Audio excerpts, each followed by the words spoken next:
के आधार पर स्टूडेंट तीसरा जो आपका है वो क्या है, परिसंचरण तंत्र के आधार पर। देखो स्टूडेंट, इसके आधार पर अपन इसको कितने भाग में डिवाइड करते हैं, दो भागों में डिवाइड करते हैं। एक तो है बंद और एक होता है खुला।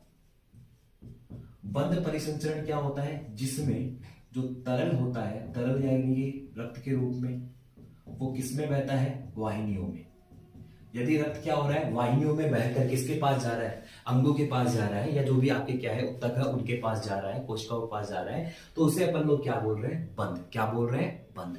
यानी कि यदि आपका रक्त जो होता है वो वाहिनियों में बंद होकर, यानी कि वाहिनियों से घिरे हुए, फिर क्या कर रहा है, वो किसके पास जा रहा है, वो आपका जो लक्ष्य अंग होते हैं, उत्तक होते हैं, कोशिकाएं हैं, उनके पास किसी वाहिनी के द्वारा जाता है, तो उसे अपन क्या बोलते हैं, बंद परिसंचरण तंत्र बोलते हैं। जबकि खुला परिसंचरण तंत्र क्या होता है, यदि रक्त को अपन क्या कर रहे हैं, रक्त को सीधे ही क्या कर रहे हैं अपन लोग, शरीर में भेज रहे हैं, ठीक है। और वहां पर रक्त क्या हो गया, उनकी जो गुहा है उसमें क्या हो रहा है, जमा हो रहा है। रक्त का परिसंचरण में क्या करते हैं अपन, रक्त का संचार जो होता है वो हृदय से सीधे क्या होते हैं, बाहर भेजा जाता है। क्योंकि हृदय से सीधा कहां भेज दिया जाएगा, उसके शारीरिक जो शरीर के भाग होते हैं, विभिन्न भाग होते हैं, उनमें भेज दिया जाता है। और वहां पर क्या होता है, वहां पर जो इनके उत्तक है, क्या है, इनके उत्तक है, इनके अंग है, इनकी कोशिकाएं जो होती हैं वो उस द्रव में क्या होती है, डूबी पड़ी रहती है। जिसको जितनी आवश्यकता होगी उतना ही क्या कर लेगा, वो उसकी मात्रा को अवशोषित कर लेगा। उस तरल को अपन क्या बोलते हैं, हीमोलिम्फ बोलते हैं। क्या बोलते हैं स्टूडेंट, हीमोलिम्फ। याद रखना, बंद जो मिलता है वो आपका मिलता है केचुए में। किसमें मिलता है, केचुए में। और खुला जो होता है वो किसमें मिलता है, आपका कोकरोच में, या आर्थ्रोपोडा के जो सदस्य होते हैं उनके अंदर देखने को मिलता है। केचुए में क्या मिलेगा आपको, जो हृदय है, हृदय से जो क्या होता है, जो आपका रक्त जो है वो कहां पर संचारित किया जा रहा है, इसको हृदय से रक्त को वाहिनियों के द्वारा क्या हो रहा है, संचारित किया जा रहा है। जबकि खुले में ऐसा काम नहीं हो रहा, वहां पर हृदय से सीधे शरीर में भेजा जा रहा है। और शरीर में क्या हो रहा है, ये यहाँ पर जो उत्तक है, अब इन उत्तक अंग और कोशिकाओं के पास क्या नहीं है, कोई वाहिनी नहीं जुड़ी हुई है, वहां पर ये क्या होते हैं, इसमें डूबे पड़े रहते हैं। ये आपका क्या है, हीमोलिम्फ है। तो इसके अंदर क्या होगा, इसके अंदर आपके जो अंग और उत्तक होंगे वो इस तरीके से डूबे पड़े रहेंगे, जिसको जितनी आवश्यकता होगी उतना इसमें ले लेगा। ये होता है आपका बंद और खुला परिसंचरण तंत्र, और उसके आधार पर जो आपके जीव आते हैं, ठीक है। अब आता है नेक्स्ट, आपका आता है स्टूडेंट सममिति के आधार पर। काफी इंपॉर्टेंट पॉइंट है, इसको भी समझना अच्छे से। सममिति क्या होती है, सबसे पहली चीज है, देखो भाई, अगर आपको इसको कट करना है, क्या करना है, अगर इस स्क्वायर को, इस वर्ग को कट करना है, तो आप क्या करोगे, इसका पहला सेंट्रल एक्सिस ढूंढोगे, यानी कि इसका सेंट्रल पार्ट ढूंढोगे। इसका केंद्रीय अक्ष आपने ढूंढा और इसको ऐसे काटा, तो क्या ये दो इक्वल पार्ट में डिवाइड होगा, जी हाँ। इसको इस प्लेन से काटा आपने, यानी कि इस सतह से काटा, तब भी ये दो इक्वल पार्ट में डिवाइड हो रहा है। अगर आप इसको ऐसे काटना चाह रहे हो तब भी ये क्या हो रहा है, दो इक्वल पार्ट में डिवाइड हो रहा है। ऐसे काटना चाह रहे हो तब भी ये दो इक्वल पार्ट में डिवाइड हो रहा है।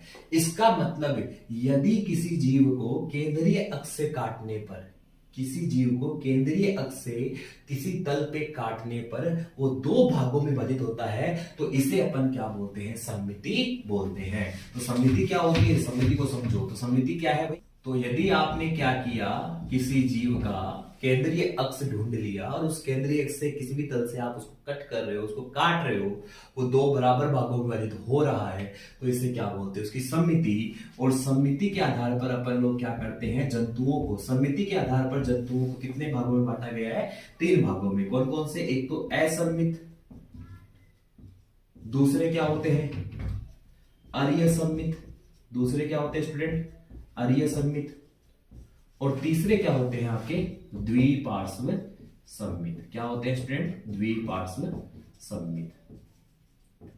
अब देखिए स्टूडेंट, पहला है असम्मित। क्या है, असम्मित। असम्मित क्या होते हैं,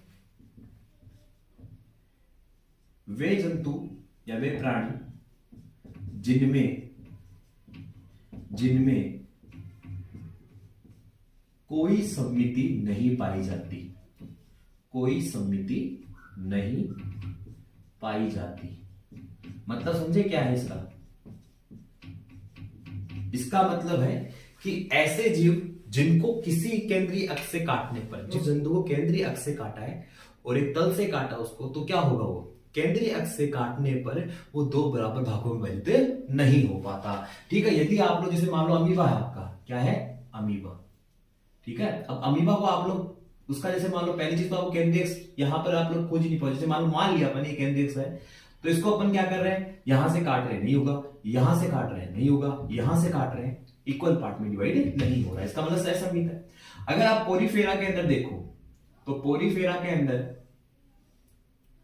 ठीक है, आपका जैसे कि ये है यू स्पांजिला जो है आपका इस तरीके से, ये ऐसे कुछ इस तरीके से आपको देखने को मिलेगा। तो इसको अगर आप लोग ऐसे काट रहे हो नहीं होगा, ऐसे काट रहे हो इक्वल पार्ट में नहीं डिवाइड होगा, ऐसे काट लो, कैसे भी काट लो इसको इक्वल पार्ट में डिवाइड नहीं होता।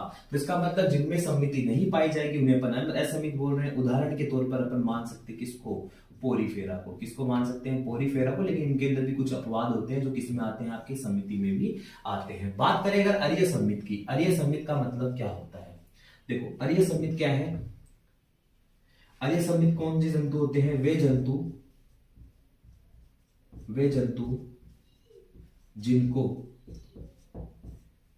जिनको उनके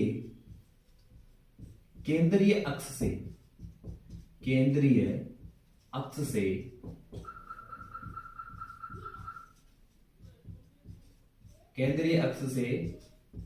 किसी भी तल से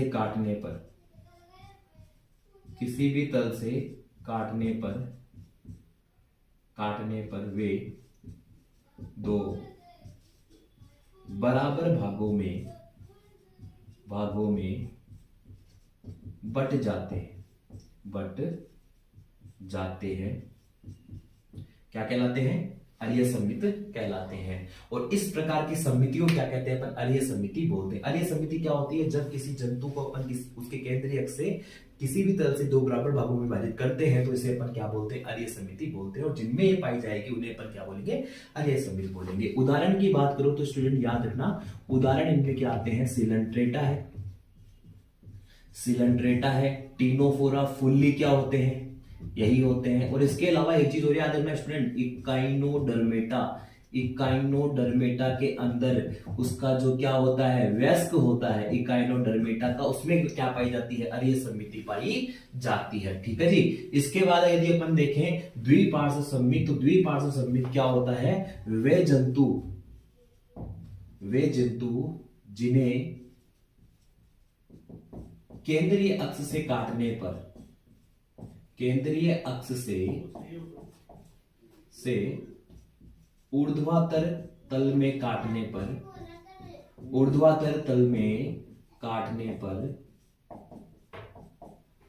पर दो बराबर भागों में। अब ये भाग कैसे होंगे स्टूडेंट, वो भी याद रखना, बाएं व दाएं दो बराबर भागों में विभाजित हो जाते हैं। इन्हें अपन क्या बोलते हैं, द्विपार्श्व सममित बोलते हैं। ये आपका है, इसमें क्या हो रहा है, इस तरीके से अगर अपन लोग कट वाला भाग है, ये कौन सा हो गया, राइट वाला भाग हो गया। ठीक है, तो इस तरीके से अपन लोग क्या कर रहे हैं, यहां पर अगर अपन दो केंद्रीय अक्ष से काट रहे हो, दो बराबर भाग है जिसमें एक तो दायां और एक बायां भाग अगर आपका मिल रहा है तो इसे अपन क्या बोलते हैं, द्विपार्श्व सममित बोलते हैं। ये किसमें मिलता है, तो स्टूडेंट इसके उदाहरण आपको याद रखने में ज्यादा दिक्कत नहीं आएगी। इसके उदाहरण आपके क्या अपन बोल सकते हैं, प्लेटी हेलमिंथिस से लेकर, क्या है, प्लेटी हेलमिंथिस से लेकर कोर्डेटा, क्या है, कोर्डेट्स तक। इसमें याद रखना इकाइनोडर्मेटा जो होते हैं, क्या है आपका इकाइनोडर्मेटा, उसका जो लार्वा होता है ना स्टूडेंट, क्या होता है, लार्वा। इस लार्वा के अंदर क्या होता है, आपको द्विपार्श्व सममिति देखने को मिलती है। ठीक है स्टूडेंट, तो यहां पर अगर मैं द्विपार्श्व सममिति को समझाना चाहूं तो कैसे समझ सकते हैं स्टूडेंट अपन इसको, देखो जैसे मान लो अपन है मनुष्य के अंदर अपन कट करें तो ये अपना क्या है, केंद्रीय अक्ष, ये क्या अपना केंद्रीय अक्ष, ये क्या अपना केंद्रीय अक्ष। अब इसको मैं इस प्लेन से उसको ऊर्ध्वाधर तल से काट रहा हूं, ऐसे काट रहा हूं मैं।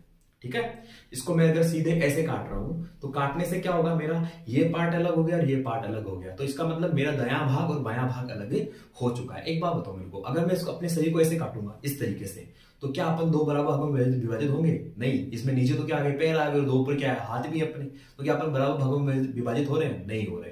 अगर अपन इसको सीधा काटेंगे, इस तल से अगर अपन लोग काट रहे हैं, चाहे अपन को इस प्लेन से काट दो, इस प्लेन से काट दो, इस प्लेन से काटेंगे, तभी अपन लोग क्या होंगे, दो बराबर भागों में विभाजित होंगे। तो अगर अपन एक निश्चित तल से क्या कर रहे हैं, इसको कट कर रहे हैं और दो बराबर भाग, लेकिन कैसे बन रहे हैं बराबर भाग? बराबर भाग आपके बन रहे दायां और बायां। लेकिन अरिय में ऐसा नहीं होता। अरिय में जैसे मान लो ये आपका क्या है, तीनों फोरा के सदस्य है, इसका केंद्रीय अक्ष ये हो गया, तो इसको आप ऐसे भी काट रहे हो, ऐसे भी काट रहे हो और ऐसे भी काट रहे हो। तो चाहे कैसे भी काटो आप इसको, ऐसे काटोगे तब भी दो बराबर भाग है, ऐसे काटोगे तब भी दो बराबर भाग है, ऐसे काटोगे तब भी दो बराबर भाग मिलेंगे। ठीक है स्टूडेंट, तो ये बात हो गई सममिति के बारे में। अब आता है इसका जनन स्तर।